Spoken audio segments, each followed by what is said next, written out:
Ya, sampai di sini ada yang ditanyakan? Kalau kita akan lanjut ke materi selanjutnya. Ada? Saya, Pak. Gimana? Silakan. Oke, Pak. Terima kasih atas kesempatannya. Tadi ada Bapak menyinggung bagian ASG. ASG itu kan kata Bapak tadi memperjuangkan petani, ada memperjuangkan hak-hak koperasi. Yang mau saya tanyakan di sini, bagaimana menghubungkan ajaran sosial gereja dengan koperasi CU seperti solidaritas dan kesejahteraan bersama? Terima kasih, Pak. Ya. Pertanyaannya masih ada lagi? Kalau ada, biar saya rangkum. Ada?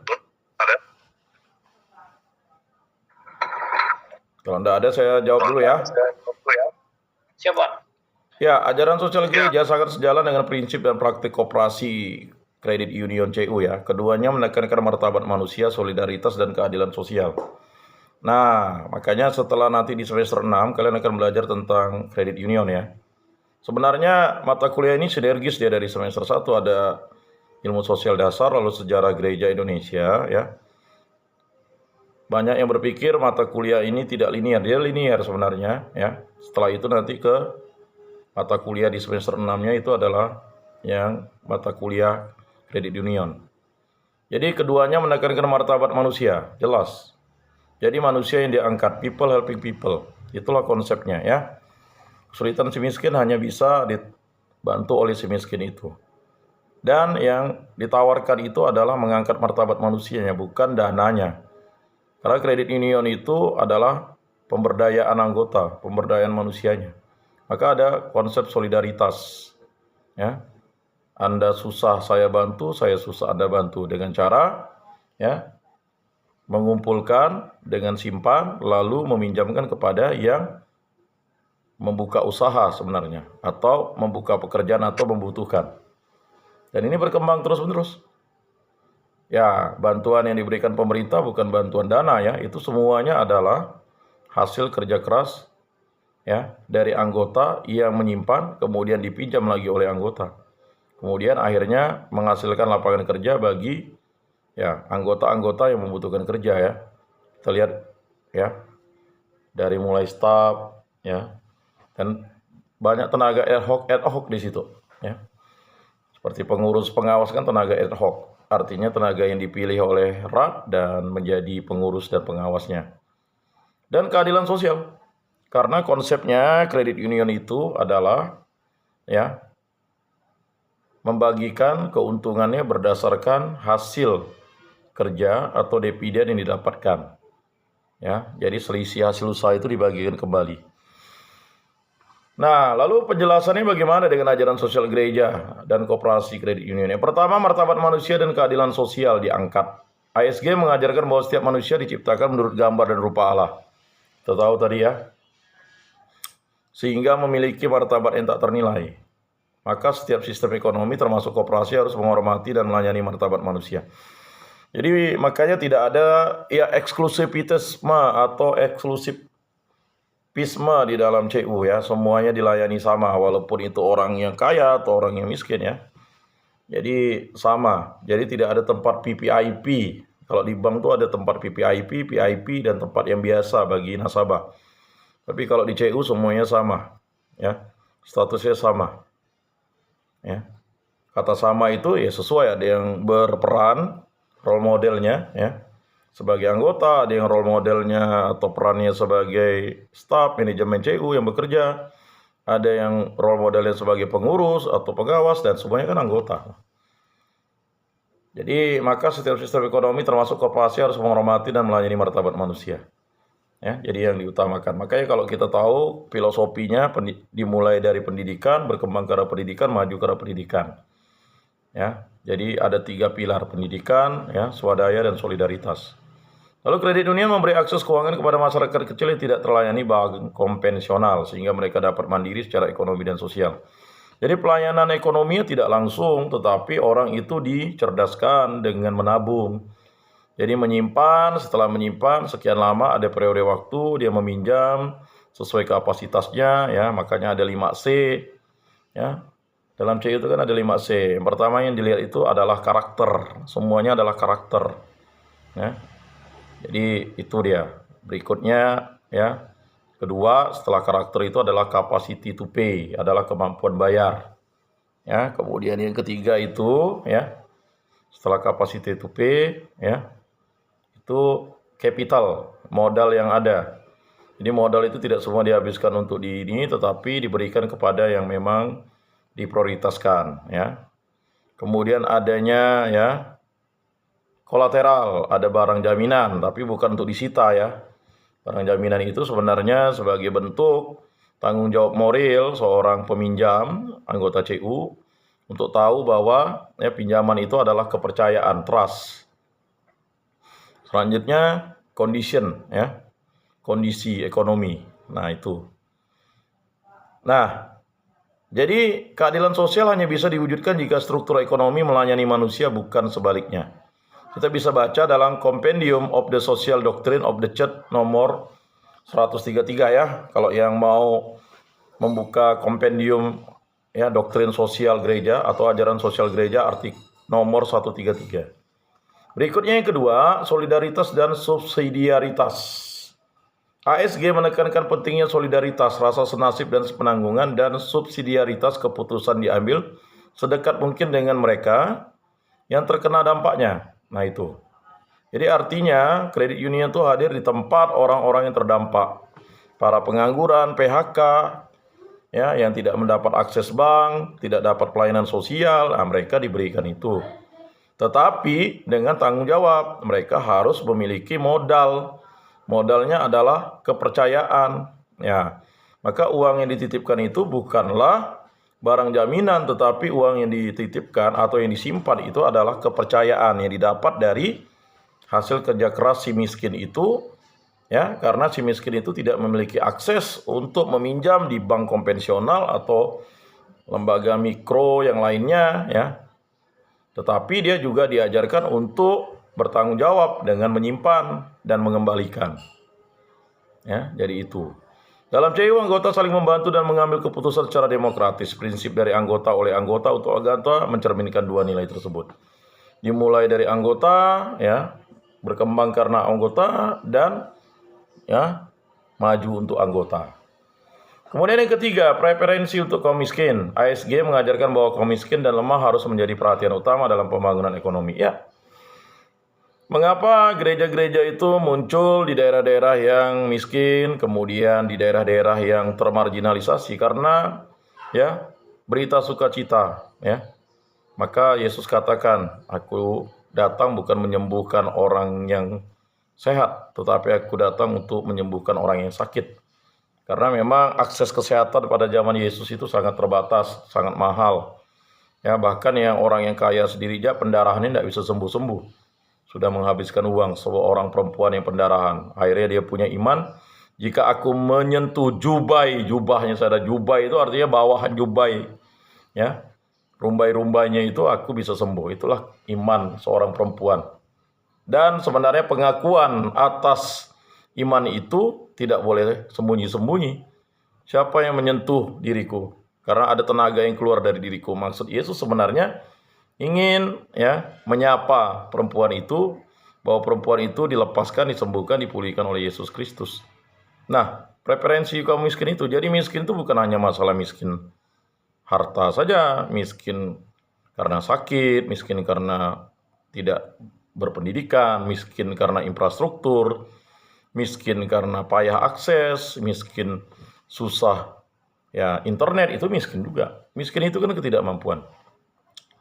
CU seringkali hadir di tengah masyarakat kecil dan pedesaan, memberikan akses keuangan dan pelatihan. Nah, ini yang penting. Ya, jadi manusia itu dicerdaskan dengan pelatihan-pelatihan. Ya, ada pendidikan dasar CU, pendidikan dasar 1, 2. Tapi ya lebih banyak hanya sampai pendidikan dasar 1. Kalau ada pendidikan financial literacy ya, atau pendidikan pelatihan untuk pemberdayaan peternakan, keuangan, kemudian ya kelompok, dan sebagainya. Sehingga orang miskin tidak hanya dibantu tetapi juga diberdayakan. Nah, ini penting ya untuk tahu faktanya. Berikutnya yang keempat, kerja sebagai partisipasi dalam ciptaan. Nah, ASG memandang kerja bukan sekedar mencari nafkah. Jelas, kita yang sudah selesai dalam pendidikan ini harus bekerja. Ya. Jadi kalau kalian punya lahan jadi petani, petani yang S1, yang SPD, yang terdidik, itu adalah, ya, ingat, kerja itu bukan mencari nafkah tetapi partisipasi dalam karya penciptaan Allah. Jadi bekerja, ya. Kita lihat bagaimana karya penciptaan Allah, ya. Itu ada 7 hari. 6 hari Allah bekerja, 1 hari istirahat. Itu sudah, ya, dikehendaki oleh Allah, diciptakan Allah. Ya. 1 hari itu menurut Daud itu, 1 hari di rumah Tuhan itu sama dengan 1000 tahun di dunia. Ya, bayangkan. Ya, jadi kenikmatan keindahannya itulah Daud lukiskan. Jadi 1 hari di pelataran Tuhan itu sama dengan 1000 tahun di dunia. CU mendorong anggota untuk bekerja keras. Ya jelas, ketika dia ingin menyimpan dia harus bekerja keras. Dengan berletih-letih, capek dan sebagainya, kemudian menyisihkannya, ya. Menyisihkan 10%, disisihkan dulu 10%, 90% untuk kebutuhan lah. Ya, setiap bulannya. Akhirnya nanti pada suatu waktu dia bisa menggunakan 10%-nya itu untuk, ya, pinjaman produktif. Kemudian menabung dan berwirausaha secara etis. Ya, artinya bekerja keras, menabung dan berwirausaha secara etis itu artinya berwirausaha yang sehat, berwirausaha yang baik. Bukan untuk membuka kafe atau maksudnya kafe baik, tapi bukan membuka prostitusi, tempat mabuk-mabukan, atau membuka peti dan sebagainya, ya. Menumbuhkan tanggung jawab dan kebanggaan akan hasil usaha sendiri. Jadi menumbuhkan tanggung jawab. Jadi pinjaman yang diberikan kepada anggota itu harus dikembalikan lagi oleh anggota itu karena anggota lain akan meminjam. Jadi kalau ada yang tidak bayar CU, sebenarnya dia berdosa. Dia tidak memiliki yang namanya, ya, tanggung jawab dan kebanggaan akan hasil usaha sendiri. Ya, berdiri di kaki sendiri, ya. Jadi tidak ada bantuan bantuan tetap dari pemerintah, yaitu bantuan perundang-undangan dan bantuan moral, tetapi bantuan finansial, ya, itu tidak ada dalam setiap CU. Ya, dia dibantu oleh anggota sendiri yang menambah modal itu.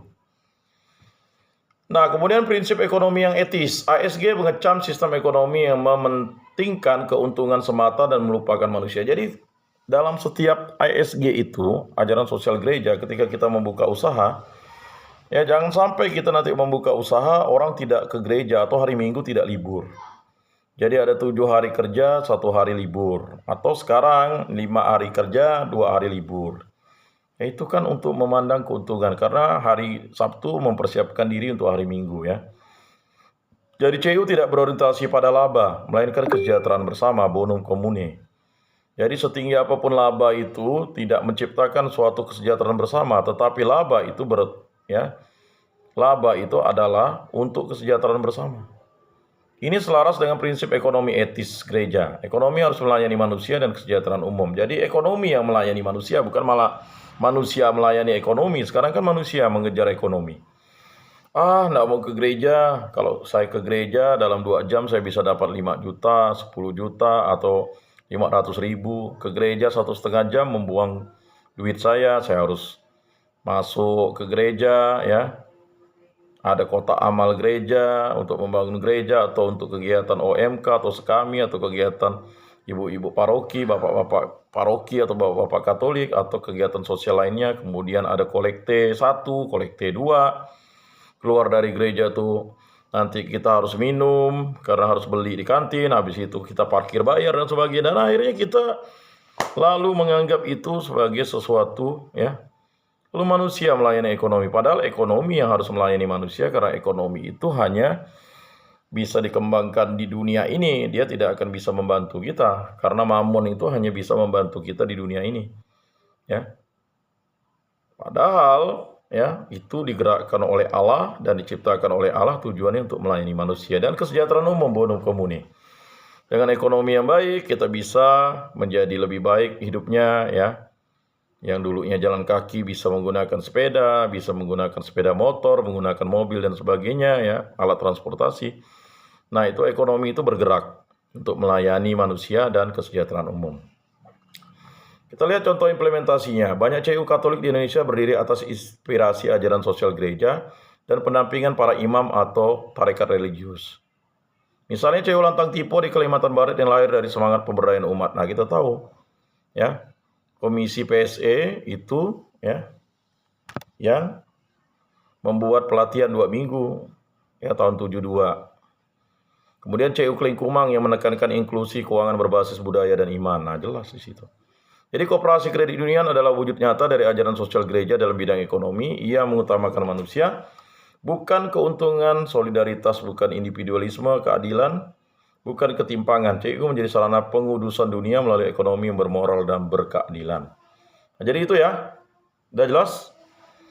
Yang bertanya lagi, ada yang bertanya? Jelas. Masih ada yang bertanya? Silakan.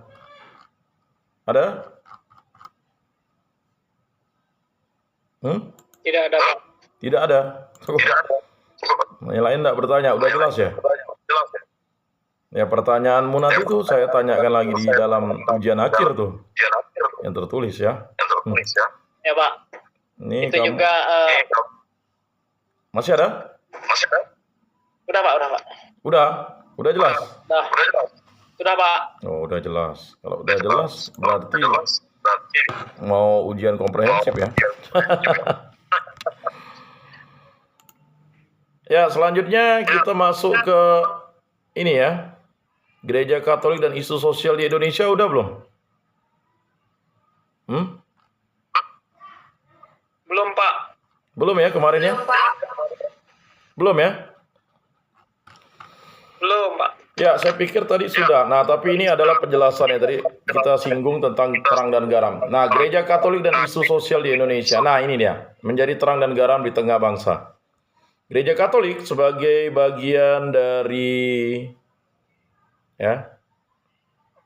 masyarakat Indonesia tidak dapat tinggal diam melihat berbagai persoalan sosial yang terjadi. Dalam terang Injil dan ajaran sosial gereja ASG, gereja dipanggil untuk menjadi suara kenabian. Nah, kita tadi sudah menyinggung secara umum tentang ASG, kita sekarang bagaimana gereja dipanggil untuk menjadi suara kenabian yang bersuara bagi yang lemah dan tertindas serta menjadi agen transformasi sosial yang mewartakan harapan, keadilan, dan damai sejahtera. Ziarah pengharapan ya. Jadi agen transformasi sosial yang mewartakan harapan. Jadi 25 tahun sekali. Hitung umur kalian 25 tahun yang akan datang. Jadi jangan sampai kalian tidak melakukan ziarah Porta Santa di 9 gereja. Berkali-kali saya sampaikan, selesai UAS nanti itu pergi bersama satu kelas ke sana ya. Untuk ziarah Porta Santa di gereja katedral, gereja Gembala Baik, gereja Fidelis. Beda ya, kalau kita pergi hanya dengan lingkungan kita pergilah dengan komunitas kita di kelas PKK 4 ya. Kemudian keterlibatan gereja Katolik dalam isu sosial di Indonesia didasarkan pada ajaran Yesus Kristus, itu paling utama. Jadi jelas ya. Jadi keterlibatan gereja Katolik dalam isu sosial Indonesia itu didasarkan pada ajaran Yesus Kristus. Yesus berpihak kepada orang miskin, sakit ya, dan tertindas. Lukas 4 ayat 18 kita bisa baca. Gereja melanjutkan karya penyelamatan Kristus dalam sejarah melalui pelayanan kasih kepada sesama. Ya. Jadi pelayanan kasih itu sangat penting ya, diwujudkan dalam pelayanan di rumah sakit, pelayanan pendidikan, pelayanan di klinik, pelayanan di panti jompo, pelayanan di panti asuhan, pelayanan di paroki ya, pelayanan di kampung-kampung, turne dan sebagainya. Nah, pelayanan-pelayanan kasih itu mewujudkan yang namanya ya misi Yesus Kristus. Dan ajaran sosial gereja itu berdasarkan ya ajaran Yesus Kristus, karena gereja Katolik ya terlibat dalam isu sosial terutama di Indonesia. Nah, tadi kita sudah jelaskan ya bahwa ASG itu menekankan nilai-nilai seperti martabat manusia, keadilan sosial, solidaritas dan subsidiaritas, bonum communis, kesejahteraan bersama ya. Nah, bagaimana dalam konteks bangsa Indonesia? Negara Indonesia menjamin kebebasan beragama dan mengakui peran agama dalam kehidupan sosial. Gereja Katolik terpanggil untuk menjadi garam dan terang. Matius 5 ayat 13-16. Jadi ayat ini harus disimpan ya, sebagai bentuk cara kita untuk menjelaskan ASG kepada semua orang. Di tengah masyarakat plural. Nah, seperti kita tahu ya, isu-isu sosial di Indonesia dan tanggapan gereja Katolik. Yang pertama, kemiskinan dan ketimpangan sosial. Nah ini, gereja hadir melalui karitas dan pelayanan sosial, seperti rumah singgah, pengobatan gratis, bantuan pendidikan, dan program pemberdayaan ekonomi umat. Seperti kita tahu tadi, gereja mendampingi petani, buruh, dan masyarakat adat yang terpinggirkan. Lalu ada kerusakan lingkungan, ya. Dalam semangat Ensiklik Laudato Si, Paus Fransiskus Gereja di Indonesia mengembangkan pastoral ekologi, ya. Kegiatan nyata, reboisasi, pertanian organik. Nah, ini reboisasi ini sebenarnya sudah ditanggapi oleh Kementerian Agama dengan penanaman pohon. Kemudian ada pertanian organik, ya, pertanian yang tidak menggunakan pupuk-pupuk anorganik. Pengolahan sampah, ya. Jadi sampah rumah tangga itu bisa dijadikan sampah-sampah itu bisa menjadikan pupuk kompos, kemudian juga plastik-plastiknya bisa dipakai untuk didaur ulang. Kemudian juga ada pemilahan sampah, mana sampah yang bisa didaur ulang, mana sampah yang bisa dipakai, mana sampah yang bisa jadi pupuk, ya. Makanya kita bisa lihat ada kuning, merah, hijau, ya. Cuman ya terkadang edukasi ini sangat membutuhkan yang namanya proses. Di kita sendiri saya lihat di kampus itu tidak ada. Ya semuanya ya masukkan dalam situ, bahkan ditekan pun tidak mampu, ya menunggu orang kan. Nah ini juga penting untuk semangat pastoral ekologi nih, ya. Dan edukasi ekologi di sekolah-sekolah Katolik, ya terutama di sekolah tinggi agama Katolik negeri ini harus edukasi terus. Bagaimana kebersihan toilet, WC, ruang kelas dan sebagainya, ya. Jadi saya prihatin kalau misalnya kita masih di semester 4 itu masih edukasi ekologi kita minim. Ya. Kalau ke toilet itu ya dibersihkan lah, ya. Ada air, ya. Jangan membuat kotor toilet itu dan sebagainya, atau membuang softtek, ya, yang tidak bisa. Softtek itu tidak bisa didaur ulang, ya. Saya udah cerita di Lumukutan ketika saya ingin melihat terumbu karang di Lumukutan, ya. Lumukutan itu kurang lebih naik perahu 45 menit dari, ya, Pantai Samudra atau dari ini, ya. Nah, lalu waktu pas mau nyelam tuh saya lihat kok softteknya masih bagus bertahannya, nggak hancur-hancur. Ya, nah ini bahaya. Apalagi tisu basah itu nggak bisa didaur ulang, ya, makanya harus dikoyak-koyak, disobek-sobek, beda dengan tisu yang kering. Kemudian ada ya softtek tadi itu, ya. Kayaknya penting untuk pemahaman edukasi tadi itu. Selanjutnya apa, ya? Nah, korupsi dan ketidakadilan. Saya mengulang lagi supaya kalian itu paham, ya. Gereja secara profetis menetapkan korupsi, penyalahgunaan kekuasaan dan ketidakadilan struktural. Artinya apa? Hal-hal ini adalah suatu pencurian, ya. Saksi dusta. Ya, makanya perintah Allah itu kan jelas. Ya. Jangan mencuri, jangan ingin akan milik sesamamu secara tidak adil, jangan bersaksi dusta, jangan ingin berbuat cabul. Nah, ini jadi menentang korupsi, penyalahgunaan kekuasaan dan ketidakadilan struktural. Umat Katolik didorong terlibat dalam dunia politik dan pemerintahan dengan integritas dan etika Katolik. Jadi itu. Jadi sebagai orang Katolik kalau misalnya jadi dewan ya harus mencerminkan nilai-nilai kekatolikan, tetapi harus berbuat cinta kasih untuk semuanya, bonum comune. Jadi etika Katolik ini jelas, makanya ketika menjadi anggota dewan, lalu terlibat permainan serong, punya istri 2, orang Katolik ya pasti tercemar. Dia tidak memiliki integritas dan etika Katolik jadinya.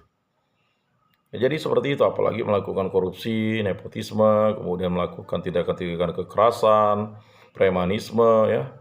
Itu bertentangan dengan integritas dan etika Katolik. Berikutnya, intoleransi dan radikalisme. Gereja aktif dalam dialog antar agama dan mempromosikan kerukunan umat beragama. Jadi yang dipromosikan dalam dialog itu adalah kerukunan. Bekerja sama dengan NU, Muhammadiyah, dan tokoh lintas iman lainnya dari 5 agama lainnya. Mengembangkan pendidikan toleransi dan multikulturalisme di sekolah-sekolah Katolik. Makanya di sekolah-sekolah Katolik itu